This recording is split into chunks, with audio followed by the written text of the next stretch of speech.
आंध्र प्रदेश का विश्व प्रसिद्ध तिरुपति मंदिर और उसका संचालन करने वाला तिरुमला तिरुपति देवस्थानम यानी कि टीटीडी एक बार फिर से सुर्खियों में। इसका कारण है तिरुपति देवस्थानम में काम करने वाले 18 गैर मुस्लिमों को हटाने का फैसला। आखिर ऐसा फैसला क्यों लिया गया और सनातन के नियमों के संरक्षण के लिए ये जरूरी क्यों है, और आखिर इस फैसले से ओवैसी खफा क्यों हो गए? आखिर तिरुपति मंदिर के ट्रस्ट के फैसले से असदुद्दीन ओवैसी भड़क क्यों गए? आज उन्हीं मुद्दों पर आपको तमाम जानकारियां देंगे, लेकिन सबसे पहले आपको बताते हैं तिरुपति मंदिर से जुड़ी इस वक्त की बड़ी खबर।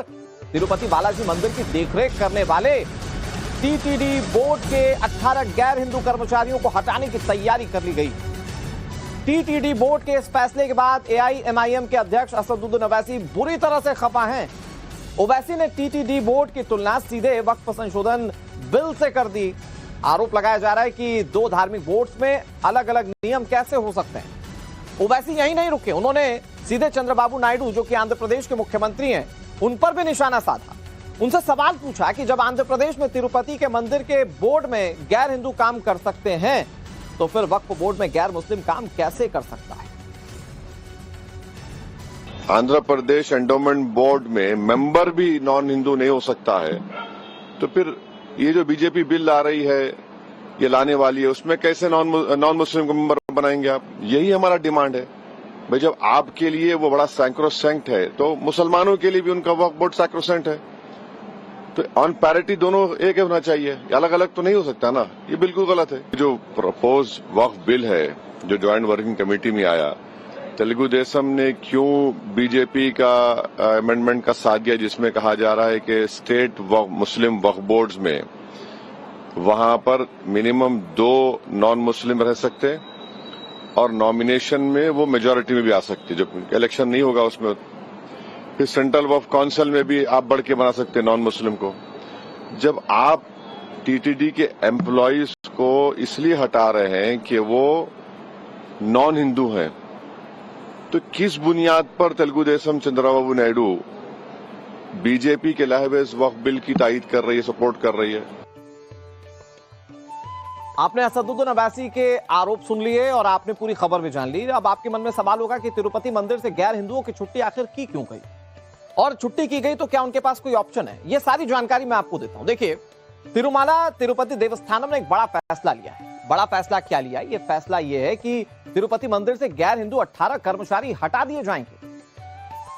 टीटीडी के नियमों के उल्लंघन का आरोप इन लोगों पर है। इन कर्मचारियों ने नियमों की अनदेखी की है, उन नियमों का उल्लंघन किया है जो नहीं किया जाना था। और इसके बाद ट्रस्ट ने कर्मचारियों के सामने बताया जाता है कि 2 शर्तें रखी। 2 शर्तें इन कर्मचारियों को दी गई हैं। पहली शर्त यह कि आप दूसरे विभाग में ट्रांसफर ले लें या फिर वीआरएस ले लें, फोर्स रिटायरमेंट ले लें। इसके अलावा गैर हिंदू कर्मचारियों को हटाने पर ट्रस्ट ने दलील दी है कि मंदिर की पवित्रता बनाए रखने के लिए जरूरी था।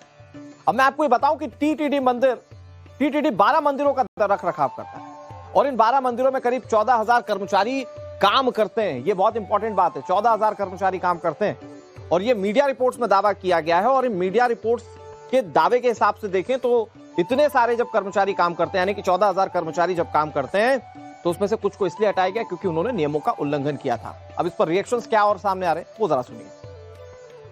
यह निर्णय संपूर्ण हिंदू समाज के लिए बहुत ही खुशी का निर्णय है और सभी ने इसका स्वागत किया है, क्योंकि पिछले दिनों हमने देखा कि जो दूसरी सरकार थी, जो जगन मोहन रेड्डी सरकार थी, उसके कार्यकाल में किस तरह इस विश्व प्रसिद्ध मंदिर की प्रसिद्ध लड्डुओं के अंदर जानवरों की चर्बी मिलाकर हिंदू समाज को कुठाराघात किया गया था, किस प्रकार उनकी आस्था को ठेस पहुंचाई गई थी। इस प्रकार का निर्णय वास्तव में बहुत ही सराहनीय है, ऐतिहासिक है और हम इसका स्वागत करते हैं। इस प्रकार इसकी मंदिर की पूर्ण रूप से पवित्रता बनाई जा सकती है। किस तरह के रिएक्शन सामने आ रहे हैं गैर हिंदुओं को हटाए जाने पर, वो आपने सुन लिया। अब आपको बता देते हैं कि जो हटाए गए कर्मचारी थे उनके पास कौन सा पद था और वो कौन से विभाग में कार्यरत थे। जिन्हें हटाया गया उनमें डिप्टी एग्जीक्यूटिव ऑफिसर थे, वेलफेयर डिपार्टमेंट से जुड़े हुए थे। इसके अलावा असिस्टेंट एग्जीक्यूटिव ऑफिसर थे, असिस्टेंट टेक्निकल ऑफिसर ये इलेक्ट्रॉनिक डिपार्टमेंट में थे। टीटीडी एजुकेशनल इंस्टीट्यूट्स के 6 टीचर्स हटाए गए, हॉस्टल वर्कर्स को हटाया गया। इनमें 2 इलेक्ट्रीशियंस थे जिन पर कार्रवाई की गई, 2 नर्सें हैं और 4 अन्य कर्मचारी शामिल हैं। ये वो लोग हैं जो गैर हिंदू हैं और इस बोर्ड के लिए काम कर रहे थे, लेकिन अनियमितता की नियमों का उल्लंघन किया तो इनके खिलाफ कार्रवाई हो रही है। दूसरी तरफ चंद्रबाबू नायडू की सरकार ने यह साफ कर दिया है कि तिरुमाला तिरुपति देवस्थानम को लेकर सरकार का रुख एकदम क्लियर है, यानी बोर्ड में कोई भी गैर हिंदू काम नहीं कर सकता। आंध्र प्रदेश के मंत्री नारा लोकेश क्या कह रहे हैं, अब उनको आपको सुना। That is our stand of our government. There is no second thought about it. So it's not even open to debate or discussion. We spoke about it before the elections. We stand by it, and we will see this issue through. But end of the day, I want to be very clear that there are religious sentiments involved.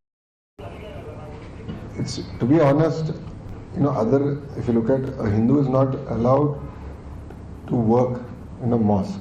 It's as simple as that. And vice versa also applies. So it's nothing new. And as a government, we've been very clear on the subject. और तिरुपति मंदिर देश के सबसे प्रसिद्ध और अमीर मंदिरों में से एक है। क्या दावे हैं मैं आपको बताता हूं। दावा किया जाता है कि ये जो तिरुपति बालाजी का मंदिर है, ये दुनिया का सबसे अमीर मंदिर है। इस मंदिर की कुल संपत्ति 2.5 लाख करोड़ रुपए है। ये मंदिर की संपत्ति है। मंदिर के पास 10.25 टन सोना है। इसके अलावा मंदिर की सालाना कमाई करीब 3,000 करोड़ रुपए की है। इस मंदिर को दान में 1,500 करोड़ रुपए एक अनुमान के हिसाब से मिलते हैं। मतलब ये मंदिर जो है वो सबसे अमीर मंदिरों में गिना जाता है और यहां पर इसका मेंटेनेंस, इसका रखरखाव, इसकी धार्मिक प्रतिष्ठा बनाए रखने के लिए किए जाते हैं। और ऐसे में अनियमितताएं पाए जाने के बाद कार्रवाई की गई है। और वो अब ये जानकर आप हैरान हो जाएंगे कि तिरुपति मंदिर की सिर्फ लड्डू के प्रसाद की सालाना आमद 500 करोड़ रुपए की होती है। दरअसल 1715 ईस्वी में यहां लड्डू के प्रसाद की शुरुआत हुई। तिरुपति में रोजाना 3.5 लाख लड्डू बनाए जाते हैं। यहां एक लड्डू बनाने में करीब 40 रुपए का खर्च आता है। और इस तरह लड्डू प्रसाद से इस मंदिर की सालाना 500 करोड़ रुपए की आय होती है। यानी कि जितने पैसे आपने सपने में नहीं सोचे होंगे, उतने का तो सिर्फ यहां पर प्रसाद बन जाता है जो लोग ग्रहण करते हैं।